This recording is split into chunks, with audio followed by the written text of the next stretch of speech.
আমাদেরকে এইভাবে কষ্ট না দিয়ে দিলে আমাদের সবাইকে গুলি করে মেরে ফেলা হবে। তাহলে আমাদের কি পেট নেই, আমরা দেখতে পাই না বলে কি আমাদের ক্ষুধা লাগে না? আমরা কি খেতে পারি না? আমাদের প্রথম কথা হচ্ছে আমরা কর্মসংস্থান চাই ভাই। আমরা দুমুঠো ডাল ভাত খেয়ে বেঁচে থাকতে চাই। মোনালিসা হেভি ফ্লো 15 পিস প্যাকেটের সাথে 8 পিসের একটি প্যাকেট একদম ফ্রি। সবাই তো সব পড়ালেখা শেষ করে চাকরি পাচ্ছে না, আমরা তো প্রতিবন্ধী যারা, আমাদের কোনো চাকরি হচ্ছে না।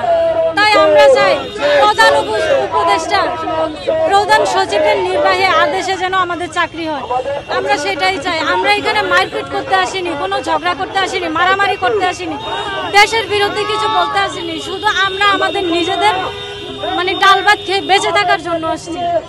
আমরা তো এখানে কিছু করতে আসিনি, তাহলে কেন আমাদেরকে এরকম বাধা দেওয়া হচ্ছে?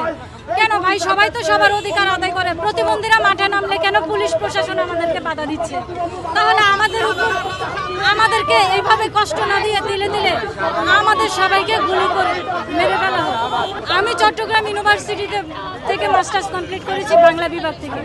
তাহলে বলেন, একটা পড়ালেখা মেয়ে, আরে ভাই সুস্থ মেয়েরাই তো পড়ালেখা করে টিউশনি করে চলতে পারে, আমরা তো সেটাও পারছি না।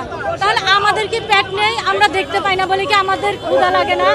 আমরা কি খেতে পারি না? আমাদের পেট তো আর বুঝে না যে আমরা অন্ধ।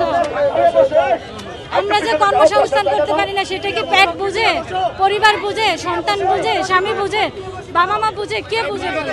আমার হচ্ছে যে প্রথমত আমি শিক্ষকতা করতে চাই, আর দ্বিতীয়ত হচ্ছে সরকার আমাদেরকে এখন যে পোস্টে দেখলে কেন, আমরা পড়ালেখা জানি, ব্রেল পদ্ধতিতে পড়তে জানি। বাংলাদেশের 64টি জেলায় বিশেষ ব্যবস্থায় পড়াশোনা করার সুযোগ রয়েছে, সেখানে আমাদেরকে শিক্ষক হিসেবে নিয়োগ দিতে হবে। এটা করবে না হলে বিভিন্ন যে প্রতিষ্ঠানে কল সেন্টারের কাজগুলো রয়েছে, আমরা চাইলে সেগুলোও করতে পারি। আমরা জাস্ট একটা নিম্ন শ্রেণীর চাকরি হলেও করে খেয়ে বেঁচে থাকতে চাই।